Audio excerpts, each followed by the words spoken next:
السلام علیکم ورحمۃ اللہ وبرکاتہ۔ عزیز طلباء، جامع صحیح بخاری کتاب المغازی کا باب غزوۃ خیبر چل رہا ہے۔ باب غزوۃ خیبر کے تعلق سے بہت سی احادیث کا درس ہوا ہے اور ابھی کچھ احادیث کا درس باقی ہے۔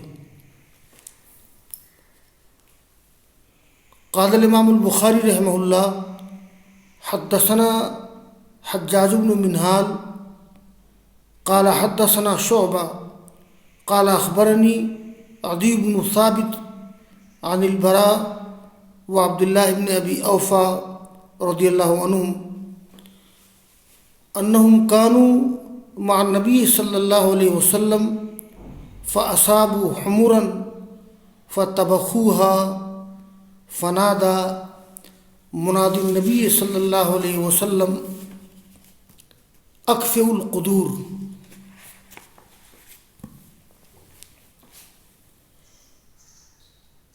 اس حدیث میں بھی گدھوں کی حرمت کا تذکرہ ہے۔ گدھوں کی حرمت کا تذکرہ احادیث میں مختلف الفاظ میں کیا گیا ہے۔ مختلف صحابہ کرام نے اس واقعہ کو نقل کیا ہے۔ اس حدیث میں براء بن عازب رضی اللہ تعالیٰ عنہ اور عبداللہ بن ابی اوفا رضی اللہ عنہ، ان دونوں صحابہ کرام کے واسطے سے ذکر کیا جا رہا ہے کہ وہ لوگ رسول اللہ صلی اللہ علیہ وسلم کے ساتھ تھے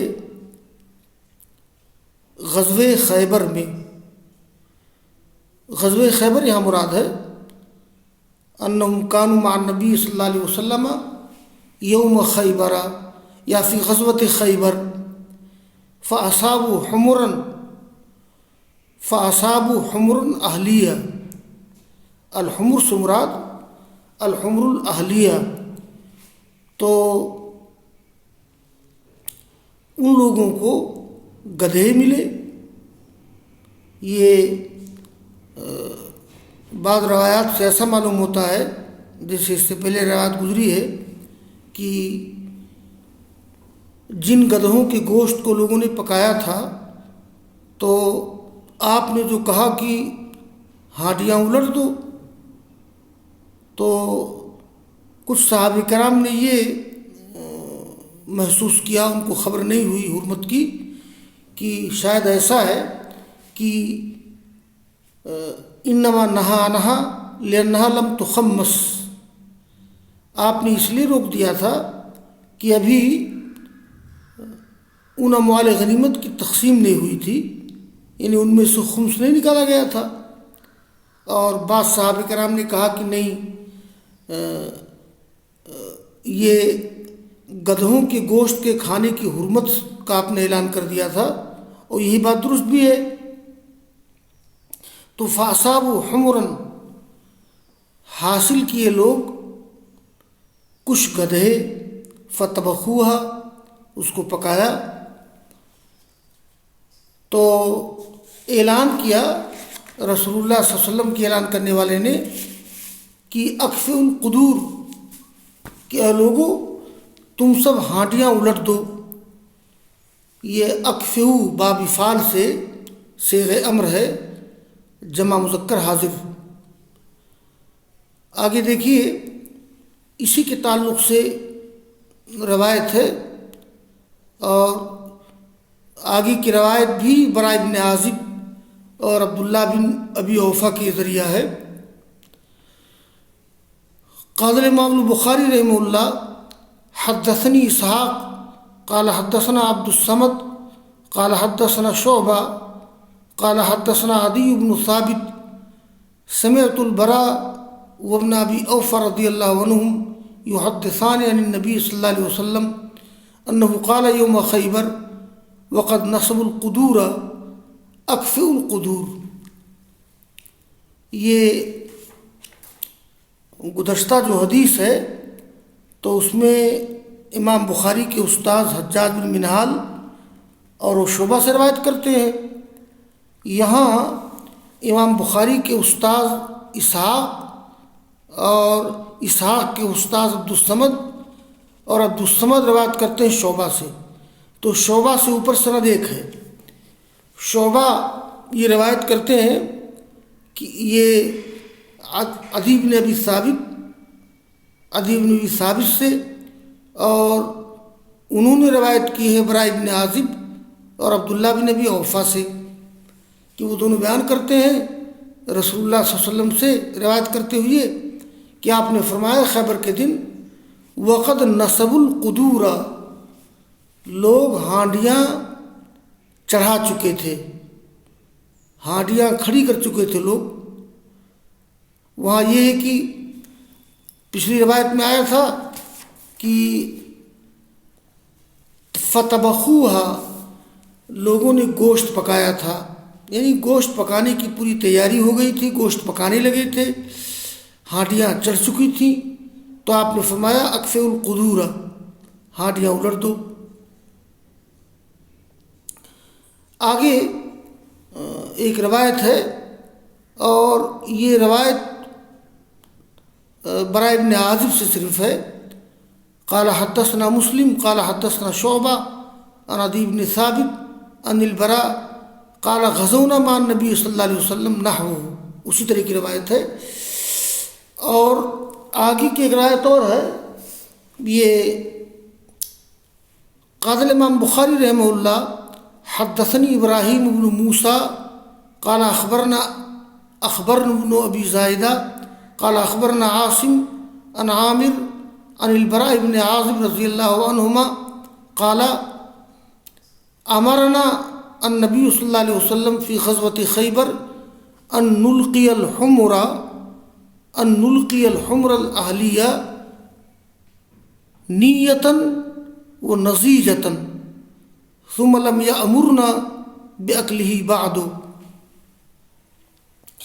یہ جو لفظ ہے نیتاً و نضیجتاً، تو بعض نسخوں میں ہے ان نلقی الحمر الاہلیہ نیہ و نضیجہ ثم لم یأمرنا باکلہ بعد. تو نیہ و نضیجہ میں ضمیر لوٹ رہی ہے لحم کی طرف. یہ عاصم روایت کرتے ہیں عامر سے، اور وہ براء بن عازب رضی اللہ عنہما سے، وہ کہتے ہیں کہ حکم دیا ہم کو رسول اللہ صلی اللہ علیہ وسلم نے غزوہ خیبر میں ان نلقی الحمر الاہلیہ، کہ ہم گرا دیں، پھینک دیں، زمین پر ڈال دیں گدھوں کے گوشت کو، نیتاً و نضیجتاً، یعنی پکے، کچے اور پکے. اس کا مطلب یہ ہوا کہ کچھ پکے تھے کچھ کچے تھے. تو آپ نے کہا کہ نہیں، کچے ہوں یا پکے ہوں، بہرحال گدھوں کے گوشت کو زمین پر پھینک دینا ہے. یعنی گویا آپ نے حرمت کا اعلان کیا. ثم لم یأمرنا باکلہ بعد، پھر آپ نے اس کے بعد ہم کو کھانے کا حکم نہیں دیا. یعنی غزوہ خیبر کے موقع پر گدھوں کے گوشت کی حرمت کا اعلان ہوا، اس کے بعد پھر گدھے کے گوشت کبھی حلال نہیں کیے گئے. اور اس سلسلے کی ایک روایت اور ہے، یہ حدثنا محمد بن الحسین حدثنا محمد بن ابی الحسین قال حدثنا عمر بن حفص قال حدثنا ابی عن عاصم عن عامر عن ابن عباس رضی اللہ عنہما قال لا ادری انہا عنہ رسول اللہ صلی اللہ علیہ وسلم من اجل انه كان حمولة الناس فكره ان تذهب حمولتهم او حرمه في يوم خیبر لحم الحمر الاہلیہ.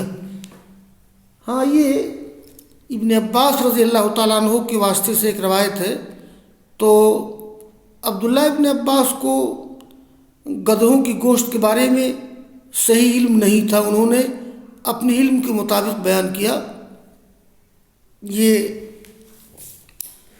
انہوں نے اپنے علم کے مطابق ذکر کیا.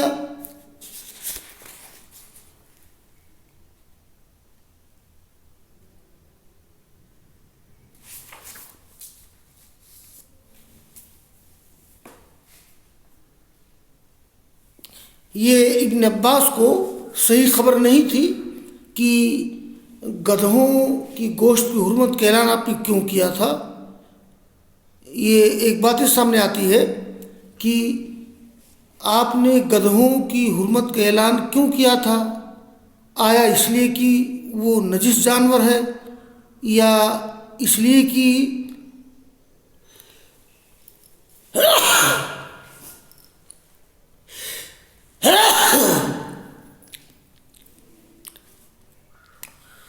اس لیے کہ وہ سواری کے کام آتا ہے؟ لیکن جیسا کہ ایک روایت پہلے گزری ہے اس سے پہلے، وقال بعضهم نہا عنہا البتہ لأنها كانت تأكل العذرا، آپ نے اس سے اس لیے روکا کہ وہ گندگی کھاتا ہے، گویا کہ وہ حرام ہے۔ دیکھیے